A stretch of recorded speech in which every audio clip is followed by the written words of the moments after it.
Why European and American trucks are so different.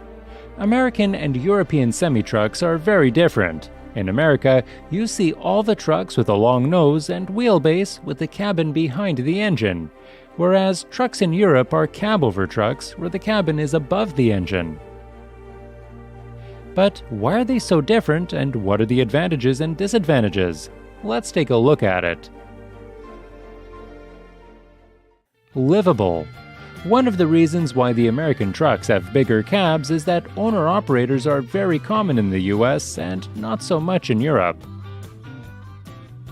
These people own their trucks and pretty much live in them for months at a time. Because they spend so much time, and some have to live in the cabin, these cabins are quite a bit larger and have more features in the cabin,